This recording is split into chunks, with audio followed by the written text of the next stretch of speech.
پیام حرم the Islamic channel. حضرت عمر بن عبدالعزیز رحمہ اللہ کے زمانے میں ولید بن عبد الملک کے ایک بیٹے روح نے حمص میں کچھ لوگوں کی دکانیں غصب کر رکھی تھی۔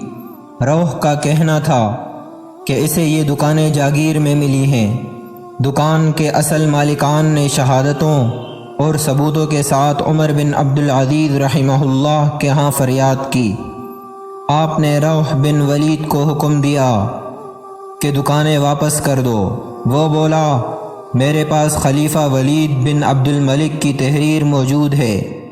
عمر بن عبدالعزیز رحمہ اللہ نے فرمایا، جب دکانیں ان لوگوں کی ہیں اور اس کے ثبوت موجود ہیں تو خلیفہ ولید کی تحریر کی کیا اہمیت رہ جاتی ہے۔ مجلس برخاست ہوئی تو روح نے باہر جا کر ان کی فریادوں کو دھمکانا شروع کر دیا۔ انہوں نے عمر بن عبدالعزیز کو آگاہ کر دیا۔ آپ نے اپنے پولیس افسر کعب بن حامد سے کہا، روح کے پاس جاؤ، اگر وہ دکانیں ان کے حوالے کر دے تو ٹھیک، ورنہ اس کا سر قلم کر دو۔ روح کو یہ اطلاع مل گئی۔ اس دوران کعب بن حامد بھی آ پہنچا اور تلوار کو میان سے ایک بالشت کھینچ کر کہا، ان کی دکانوں کا قبضہ انہیں دے دو ورنہ۔ روح کانپنے لگا اور دکانیں مالکان کے حوالے کر دیں۔